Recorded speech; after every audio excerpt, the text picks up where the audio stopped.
દરેક નંબર સાથે આરોપીની ધરપકડ કરવામાં આવી છે. કોણ છે આરોપી, ક્યાંથી મંગાવી હતી નોટો અને કેટલી નોટો જપ્ત કરવામાં આવી? ગઈકાલ તારીખ 3/10/2025ના રોજ અમદાવાદ ક્રાઇમની ટીમ પેટ્રોલિંગમાં હતી. એ દરમિયાન સાબરમતીના નદીના કોતર છે નંદીગ્રામ નાને ચેલડવા પાસે, ત્યાં એક ઈસમ છે જેનું નામ અમન ઉર્ફે બાબુ વિનોદકુમાર શર્મા છે. એની પાસે બનાવટી ચલણી નોટો છે એવી માહિતી ક્રાઇમ બ્રાન્ચની ટીમને મળેલી હતી. જે મળેલ માહિતી આધારે આ જે બનાવવાળી જગ્યા છે તે જગ્યાએ રેડ કરતાં આ જે ઈસમ છે અમન ઉર્ફે શર્મા, બાબુભાઈ શર્મા, એ મળી આવેલ અને એની ઝડપી તપાસ કરતાં તેના હાથમાં જે થેલી હતી એમાંથી બનાવટી ચલણી નોટો 100 રૂપિયાના દરની ટોટલ 373 નોટો મળી આવેલ, એટલે કુલ 33,300ની નોટો મળી આવેલી હતી.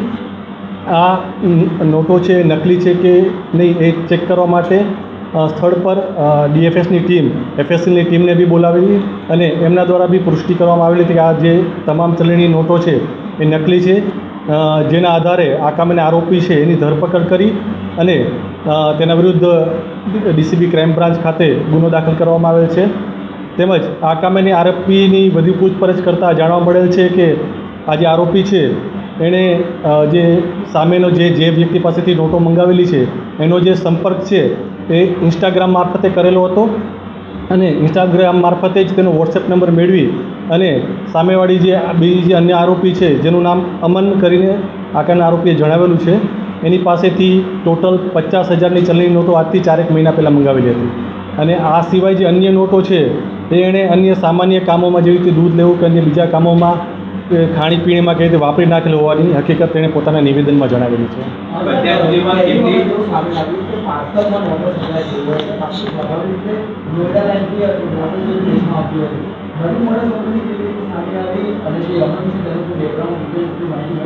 આ કામે જે અમન છે એનો વોટ્સએપ નંબર મળ્યો છે અને એની જે વિગત છે એ ટેકનિકલ રીતે મેળવવાની ચાલુ છે. ડીટીડીસી કુરિયર છે એના મારફતે આ નોટો મંગાવવામાં આવેલી હતી અને જેના દ્વારા જાણ થયેલ છે કે એ એડ્રેસ છે નોઈડાનું જ છે, પણ જે બીજી ટેકનિકલ માહિતી છે મેળવી અને જે આરોપી છે તેના સુધી પહોંચવા માટેની તપાસ ચાલુ છે. આ જે નોટો મંગાવતો હતો 100 રૂપિયાની નોટ એક લેવી હોય તો સામે કેટલા રૂપિયા ચૂકવતો હતો? આ કામેના આરોપીએ ટોટલ 50,000ની નોટો મંગાવેલી હતી અને જેના પેટે એણે 9,000 રૂપિયા ફોનપેથી ચૂકવેલા હતા. આનો સંપર્ક જે થયો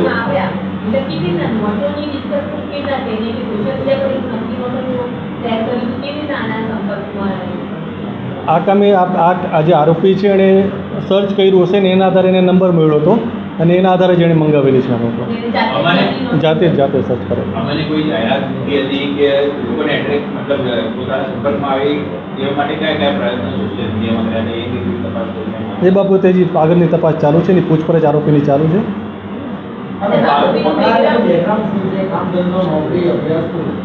આરોપી જે અમન છે એ 12 પાસ છે અને એના 2 બ્રધર છે અને એના ફાધર છે અને એ બધા સાથે ફર્નિચરનું કામ કરે છે કોબા ખાતે.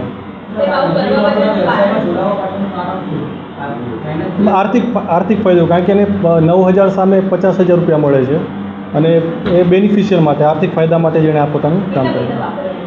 એમાંથી 33,300 પડ્યા છે 50,000, બાકીના રૂપિયા એણે વાપરી નાખ્યા છે મોજશોખ માટે.